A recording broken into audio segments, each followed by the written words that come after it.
Hi children, day 15. ఈ రోజు వీడియోలో list of 30 words and their English and Telugu meanings, explanation of these words using pictures and example sentences both in English and Telugu. Finally, brief explanation of concrete noun and abstract noun. First words: quarter, 1/4 part, pavu. Question: asking for information, a sentence which is used to ask for information. Prasna. Question again: doubt or uncertainty, sandeham. Quickly, fast, without delay, twaraga. Quite, completely, పూర్తిగా. Quite again, rather, fairly లేదా very, చాలా. Real, true or genuine, నిజమైన. Reason, cause, కారణం. మళ్ళీ reason, ability to think logically, తార్కిక గుణం, తార్కికంగా ఆలోచించే గుణం అనమాట. నెక్స్ట్ రిపీట్, డూ అగైన్, మళ్ళీ చేయుట. Restaurant, a place where meals are served. భోజనశాల, రెస్టారెంట్ అంటే భోజనశాల. Sandwich, 2 pieces of bread with a filling between them, అంటే 2 బ్రెడ్ పీసుల మధ్యలో ఏదైనా ఒక కర్రీ కానీ లేదంటే చీజ్ కానీ ఫిల్ అయి ఉంటే దాన్ని శాండ్విచ్ అంటాం. రొట్టె ముక్కల మధ్య వేరే పదార్థం ఉంటుందన్నమాట. Next scientist, a person who studies science, శాస్త్రవేత్త. Sell, give something for money, అమ్ముట. ష్యూర్, సర్టెన్ ఆర్ కాన్ఫిడెంట్, తప్పకుండా. షూర్ అంటే తప్పకుండా. టెరిబుల్, వెరీ బ్యాడ్, దారుణంగా. Next theatre, building for place or movies, నాటకాల కోసం అంటే చూడండి నాటకశాల. Ticket, paper for travel or entry, ప్రవేశ కాగితం. Ticket again. Fine for breaking law, జరిమానా అంటే జరిమానా టికెట్ అనమాట. అలాగే ఏదైనా సర్వీస్కి సంబంధించి కంప్లైంట్ రైజ్ చేయడాన్ని మనం టికెట్ రైజ్ చేయడం అంటుంటాం. Next together, in a group, కలిసి. Underground, below the earth surface, భూగర్భ. అన్ఫార్చునేట్లీ, సాడ్లీ ఆర్ రిగ్రెటబుల్లీ, దురదృష్టవశాత్తు. అన్యూజువల్, నాట్ కామన్, అసాధారణ. Use to, past habit or state, పాత అలవాటు లేదా పాత స్థితి. Valley, low land between hills, లోయ. Vehicle, something used for transport, రవాణా వాహనం. వ్యూ, సైట్ ఆర్ సీన్, దృశ్యం. వ్యూ అగైన్, ఒపీనియన్, అభిప్రాయం. వైరస్, ద స్మాలెస్ట్ జర్మ్, అతి సూక్ష్మజీవి, ఇది జబ్బులను కలుగు చేస్తుంది. Virus again, harmful computer program, హానికర ప్రోగ్రామ్. సాధారణంగా కంప్యూటర్లో సాఫ్ట్వేర్ని ప్రోగ్రామ్ అని చెప్పినప్పుడు PROGRAM అంతే రాస్తాం. అలా కాకుండా మనం జనరల్గా ప్రోగ్రామ్ అని చెప్పినప్పుడు PROGRAMME ప్రోగ్రామ్ అని రాస్తూ ఉంటాం. స్పెల్లింగ్లో డిఫరెన్స్ ఉంటుంది. అంటే మనం ఏదైనా కార్యక్రమం పెట్టుకున్నప్పుడు ప్రోగ్రామ్ అంటుంటాం కదా, దాని స్పెల్లింగ్ వచ్చేసి PROGRAMME. కానీ కంప్యూటర్లో ఉన్న సాఫ్ట్వేర్ని PROGRAM ప్రోగ్రామ్ అంటూ ఉంటాం.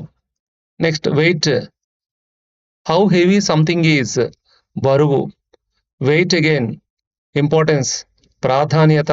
వెట్, కవర్డ్ విత్ వాటర్, తడిగా ఉన్న. హోల్, కంప్లీట్ ఆర్ ఎంటైర్, మొత్తం. విష్, వాంట్ ఆర్ డిజైర్, కోరిక. Wish again, express hope or blessings, శుభాకాంక్షలు చెప్పు, విష్ చేయడం అనమాట, బ్లెస్సింగ్స్ ఇవ్వడం. నెక్స్ట్ వర్స్ట్, వెరీ బ్యాడ్, బాగోలేదు లేదా చెత్తగా ఉంది. ఎట్, అంటిల్ నౌ, ఇంకా, ఇప్పటికీ అంటే ఇప్పటి వరకు. ఎట్ మళ్ళీ డిస్పైట్ దట్, అయినప్పటికీ, అయినా సరే. Now sentences. A quarter of the cake is left, కేక్లో పావు వంతు మిగిలింది. క్వార్టర్ అంటే 1/4 పార్ట్, పావు వంతు. I asked a question in class, నేను తరగతిలో ఒక ప్రశ్న అడిగాను. క్వశ్చన్ అంటే ప్రశ్న. Asking for information, a sentence used to ask for information అనమాట. Next there is no question about his honesty, ఇక్కడ క్వశ్చన్ అంటే డౌట్ అనమాట, సందేహం. దెర్ ఇస్ నో క్వశ్చన్ అంటే దెర్ ఇస్ నో డౌట్ అని అర్థం. అతని నిజాయితీపై ఎటువంటి సందేహం లేదు. డౌట్ లేదా అన్సర్టనిటీ అనమాట. నో క్వశ్చన్ అంటే ఇక్కడ క్వశ్చన్ అంటే ఇన్ఫర్మేషన్ తీసుకోవటం, లేదంటే డౌట్ని తెలియచేయటం. She finish the work quickly. ఆమె పని త్వరగా పూర్తి చేసింది. క్విక్లీ, ఫాస్ట్, వితౌట్ డిలే అనమాట క్విక్లీ అంటే. Next, it's quite dark outside. QUITE spelling జాగ్రత్తగా చూడండి. QUITE quiet. క్వైట్ అంటే పూర్తిగా, బయట పూర్తిగా చీకటిగా ఉంది. ఒక సందర్భంలో చాలా అంటే వెరీ అనే అర్థంలో కూడా వాడుతుంటాం. It's quite dark outside, బయట పూర్తిగా చీకటి ఉంది లేదా చాలా చీకటి ఉంది. ఇక్కడ పూర్తిగా అంటే కంప్లీట్లీ, క్వైట్. ఇక్కడ మీరు గమనించండి, QUIET వచ్చింది అనుకోండి, అంటే చివరినున్న ఈ వచ్చి టీకి ముందు వచ్చింది అనుకోండి, QUIET, అది నిశ్శబ్ద అని తెలియజేస్తుంది, నిశ్శబ్దం. ఇక్కడ ఈ సెంటెన్స్ చూడండి, the movie was quite interesting. Cinema చాలా ఆసక్తికరంగా ఉంది. అంటే ఇక్కడ క్వైట్ అంటే చాలా, అంటే రేదర్, ఫెయిర్లీ, వెరీ అని అర్థం వస్తుంది. కాబట్టి క్వైట్ అంటే ఇక్కడ రెండు అర్థాలు వచ్చాయి, సేమ్ స్పెల్లింగ్. ఒకటేమో కంప్లీట్లీ అని వచ్చింది, రెండోది వెరీ లేదా రేదర్ లేదా ఫెయిర్లీ. ఫెయిర్లీ అంటే అంటే గమనించదగినంత అని అర్థం. This diamond is real. ఈ వజ్రం నిజమైంది. రియల్ అంటే true or genuine. What's the reason for your absence. Reason for your absence. నీ గైర్హాజరుకు కారణం ఏమిటి. రీజన్ అంటే కారణం, అంటే cause, CAUSE, cause. Next, humans can reason better than animals. ఇక్కడ రీజన్ అంటే మనుషులు జంతువుల కంటే తార్కికంగా ఆలోచించగలరు. ఇక్కడ రీజన్ అంటే లాజిక్ అనమాట. Ability to think logically, reason అంటే. ఇక్కడ ఫస్ట్ మీనింగ్ ఏంటి రీజన్కి, కాజ్, కారణం. రెండో meaning ability to think logically. Please repeat the answer. ఇది ఎలాగా, దయచేసి సమాధానం మళ్ళీ చెప్పండి. రిపీట్ అంటే డూ అగైన్, అంటే say again. Repeat the answer అంటే సే అగైన్ అని. Next, we had lunch at a restaurant. Restaurant అంటే ఇక్కడ భోజనశాల, అంటే a place where meals are served. Restaurant అంటే భోజనశాల. Next, I ate a cheese sandwich. SANDWICH, sandwich అంటే 2 pieces of bread with filling between them. పక్క పిక్చర్లో మీరు చూడొచ్చు, 2 బ్రెడ్ పీసెస్ ఉన్నాయి, వాటి మధ్యలో ఒక చీజ్ అనే ఒక పదార్థాన్ని పెట్టి తింటున్నాడు. అది శాండ్విచ్ అనమాట. ఆ మధ్యలో ఒకవేళ కర్రీ పెడుతుంటాం, అలా 2 బ్రెడ్ పీసెస్ మధ్యలో ఏదైనా పదార్థాన్ని పెట్టి చేసిన ఆ ఫుడ్ని మనం శాండ్విచ్ అంటుంటాము. నెక్స్ట్, ఆ scientist discovered the new medicine. ఒక శాస్త్రవేత్త కొత్త ఔషధాన్ని కనుగొన్నాడు. Who is a scientist? A person who studies science. Next, he sells vegetables in the market. Cells, SELL, cell అంటే అమ్మడం. అతను మార్కెట్లో కూరగాయలు అమ్ముతాడు. సెల్ అంటే giving something for money. I'm sure about my answer. నా సమాధానంపై నాకు నమ్మకం ఉంది. ష్యూర్ అంటే ఇక్కడ ష్యూర్ అంటే నమ్మకము. సర్టెన్ లేదా కాన్ఫిడెంట్. ఐఎమ్ సర్టెన్ లేదా I'm confident about my answer. Sure అంటే certain or confident. The weather was terrible yesterday. Terrible అంటే బ్యాడ్, దారుణంగా ఉందని అర్థం. అన్ప్లెజెంట్గా ఉంది, బాగోలేదని అర్థం. TERRIBLE, టెరిబుల్ అంటే వెరీ బ్యాడ్ లేదా unpleasant. Next, we watched a film in the theater. THEATRE, theatre అంటే నాటకశాల. అంటే ఇక్కడ building for place or movies. ఇక్కడ ప్లే అంటే నాటకం లేదా మూవీ చూడడానికి ఉన్న బిల్డింగ్ని మనం థియేటర్ అంటూ ఉంటాము. I bought a train ticket. ఇక్కడ టికెట్ అంటే చూడండి, paper for travel or entry, అంటే పర్మిషన్ ఇచ్చే పేపర్ అనమాట. I bought a train ticket, నేను రైలు టికెట్ కొనుగోలు చేశాను. Next, he got a parking ticket. ఇక్కడ కూడా టికెట్ వచ్చింది, అర్థం ఏంటి, జరిమానా. అతనికి పార్కింగ్ జరిమానా వచ్చింది. ఇక్కడ టికెట్ అంటే fine for breaking law. They sat together అంటే వారు కలిసి కూర్చున్నారు. టుగెదర్ అంటే ఇన్ ఏ గ్రూప్, గుంపుగా, కలిసి అని అర్థం. Next, water flows under ground అంటే నేల కింద భాగం అన్నమాట, భూగర్భ ప్రాంతము. నీరు నేల కింద ప్రవహిస్తుంది. Below the earth surface. Underground అంటే below the earth surface. Unfortunately I miss the bus. Unfortunately దురదృష్టవశాత్తు దురదృష్టవశాత్తు నేను బస్సు మిస్ అయ్యాను. Sadly, regrettably. అన్ఫార్చునేట్లీ అంటే sadly or regrettably. Next, it's unusual to see snow here. అంటే ఇక్కడ మంచు చూడడం అరుదు. అరుదు అంటే సాధారణంగా జరగదని అర్థం. అన్యూజువల్ అంటే అరుదు. ఇంగ్లీష్లో అన్కామన్ లేదా not common. I use to play cricket. Use to అంటే ఇక్కడ ఆడేవాడిని అంటే పూర్వపు అలవాటు అనమాట, పాత అలవాటు. ఒకప్పుడు ఆడేవాడిని. దీని అర్థం ఏంటి? ఇప్పుడు ఆడట్లేదని అర్థం. I use to play cricket అంటే నేను క్రికెట్ ఆడేవాడిని. ఇది పాస్ట్ హ్యాబిట్ ని తెలియజేస్తుంది లేదా పాస్ట్ స్టేట్ ని కూడా తెలియజేస్తుంది. స్టేట్ అంటే ఉదాహరణకి I use to be happy. ఒకప్పుడు ఆనందంగా ఉండేవాడిని అంటే ఇప్పుడు ఉండట్లేదు అనమాట. అలా అక్కడ బి వచ్చింది కదా, ఆనందంగా ఉండడం అనేది కాబట్టి స్టేట్ అనమాట అది. అప్పుడు కూడా ఐ యూజ్ టు బి అని చెప్తాం. Next, the river flows through the valley. VALLEY. Valley అంటే లోయ. నది లోయలో ప్రవహిస్తుంది. VALLEY. వ్యాలీ అంటే లో ల్యాండ్ బిట్వీన్ హిల్స్. అంటే రెండు కొండల మధ్యలో ఉన్న లో ల్యాండ్, లోతైన ప్రాంతాన్ని మనం వ్యాలీ అని పిలుస్తుంటాము. కొండల మధ్య ఉన్న ఖాళీ లోతైన ప్రాంతాన్ని మనం వ్యాలీ అంటాం. VALLEY. Valley. Bus is a public vehicle. VEHICLE. Vehicle. Bus ఒక ప్రజా రవాణా వాహనం. వెహికల్ అంటే రవాణా వాహనం అంటే సంథింగ్ యూజ్డ్ ఫర్ ట్రాన్స్పోర్ట్. అది బస్సు అయినా ఏదైనా సరే ట్రాన్స్పోర్ట్కి ఉపయోగపడే వాహనం అనమాట అది. Next, the view from the hill is beautiful. The view from the hill is beautiful. ఇక్కడ వ్యూ అంటే దృశ్యం. కొండ నుంచి దృశ్యం అద్భుతంగా ఉంది. వ్యూ అంటే sight or scene.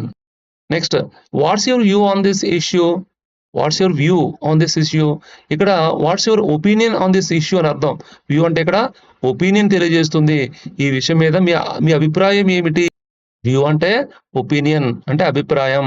Next, the flu is caused by a virus. VIRUS. Virus.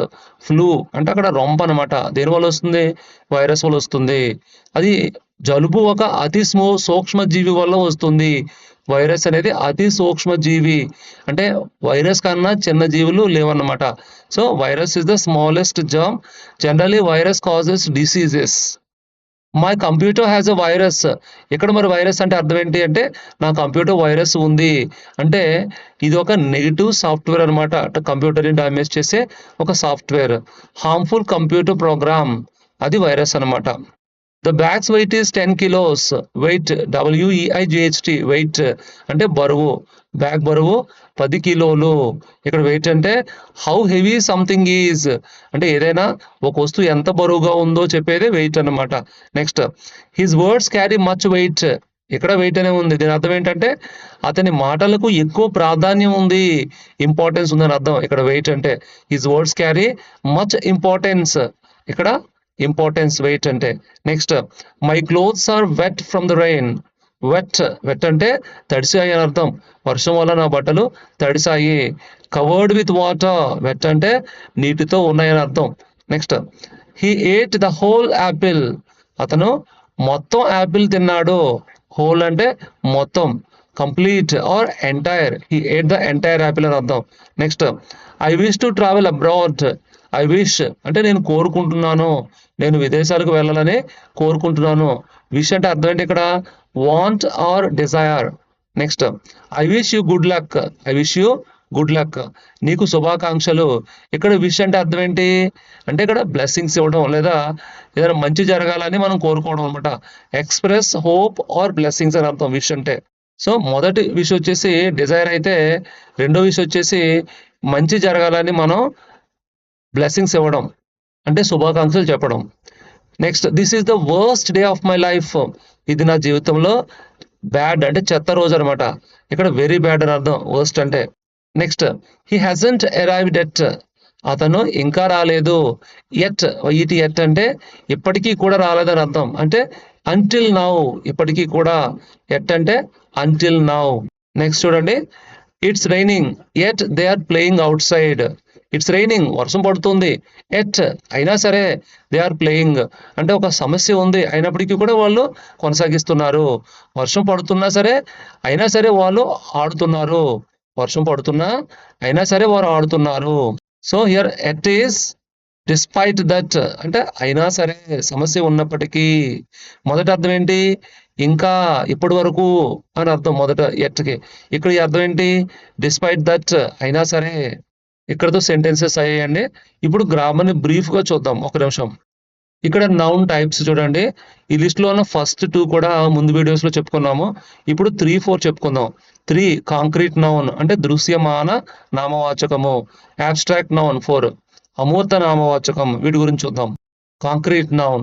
A concrete noun is something we can see, touch, hear, taste or smell. Anything that exist physically and can be sensed. అంటే మన పంచేంద్రియాల ద్వారా గుర్తించదగినవి ఏవైనా సరే మనం concrete nouns అంటాము. అంటే మన కళ్ళు, ముక్కు, చెవులు, నాలుక, చర్మం, వీటి ద్వారా మనం గుర్తించగలుగుతాము. వాటిని మనం కాంక్రీట్ నౌన్స్ అంటాము. చెప్పాలంటే రూపం కలిగినవి. ఎగ్జాంపుల్ చూద్దాము. Table, you can touch and see it. Table మనం ముట్టుకోవచ్చు, చూడొచ్చు. డాగ్, దాన్ని మనం చూడొచ్చు, అలాగే దాని యొక్క అరుపుని వినొచ్చు. సెంట్, సెంట్ అంటే అది ఒక స్మెల్ అనమాట. యూ కెన్ స్మెల్ ఇట్, మనం దాన్ని స్మెల్ ద్వారా గుర్తించవచ్చు సెంట్ని. కాబట్టి అది కూడా, అంటే కంటికి కనిపించట్లేదు అని ఏం కాదు, ఇక్కడ ముక్కుకు తెలుస్తుంది. కాబట్టి ఇది కూడా కాంక్రీట్ నౌన్ సెంట్ అనేది. అలాగే ఐస్ క్రీమ్ మనం చూసి చెప్తాము, అలాగే టేస్ట్ చేసి కూడా చెప్పగలుగుతాము. కాబట్టి వీ కెన్ టేస్ట్ ఇట్ నాలుగు ద్వారా. Next music, you can hear it. మ్యూజిక్ని మనం వినొచ్చు, అంటే చెవుల ద్వారా మనం గుర్తించవచ్చు అనమాట. సో ఇవన్నీ కూడా కాంక్రీట్ నౌన్స్ అనమాట. ఇవన్నీ కూడా మూర్తమైనవి, అంటే రూపం కలిగినవి. కొన్నిటికి డైరెక్ట్గా రూపం కనిపించకపోయినప్పుడు కూడా మన యొక్క సెన్సెస్ ద్వారా గమనించవచ్చు. Next abstract noun. An abstract noun is the name of something that does not have a physical form. అంటే ఫిజికల్ ఫామ్ ఉండదు, అంటే కొన్నింటికి భౌతిక రూపం ఉండదు. అంటే అవి భౌతికంగా లేనప్పుడు మనం పంచేంద్రియాల ద్వారా వాటిని మనం గమనించలేము. కాబట్టి అవేంటవి? ఇక్కడ చూడండి. Idea, emotion, quality or state. చూడండి, హ్యాపీనెస్. హ్యాపీనెస్ అనేది మనం ఫీల్ అవుతాం. You can feel it but cannot touch it. Next honesty. Honesty అనేది ఒక quality, but it is not a physical thing, భౌతిక రూపం లేదు. నిజాయితీ అనమాట ఆనెస్టీ అంటే. యాంగర్, యాంగర్ అనేది ఒక ఎమోషన్, ఉద్వేగం. ఇది కూడా, దీనికి కూడా రూపం లేదు. అలాగే ఫ్రీడమ్, ఇది ఒక భావన, ఒక ఐడియా అనమాట. ఫ్రీడమ్, స్వతంత్రం. నెక్స్ట్ ఫ్రీడమ్ అంటే స్వేచ్ఛ. నెక్స్ట్ ట్రస్ట్, అంటే నమ్మకం. ఇది ఒక ఫీలింగ్ అనమాట, లేదా ఒక బిలీఫ్. Feeling are belief. ఇవన్నీ కూడా రూపాన్ని కలిగి లేవు, కానీ మనం వీటిని ఫీల్ అవుతుంటాము. సెన్స్ ఆర్గాన్స్ ద్వారా కాదు, మనం జనరల్గా మనకు తెలుస్తుంటాయి అనమాట ఇవి. వీటిని మనం అబ్స్ట్రాక్ట్ నౌన్స్ అంటాము. అమూర్త నామవాచకము. అమూర్తం అంటే రూపం లేదని అర్థం. రిమైనింగ్ నౌన్స్ నెక్స్ట్ వీడియోలో చూద్దామండి. మీకు ఒక చిన్న క్వశ్చన్. ఈ సెంటెన్స్ చూడండి. The story is very interesting. ఇక్కడ వెరీ అంటే కింద ఇవ్వబడిన ఏ ఆప్షన్ సూట్ అవుతుందో తెలియచేయండి. A quiet, QUIET quiet. B QUITE quite. C QUIT quit. మీ ఆన్సర్ని కామెంట్లో తెలియచేయండి. లెసన్ పూర్తయిందండి. Thank you.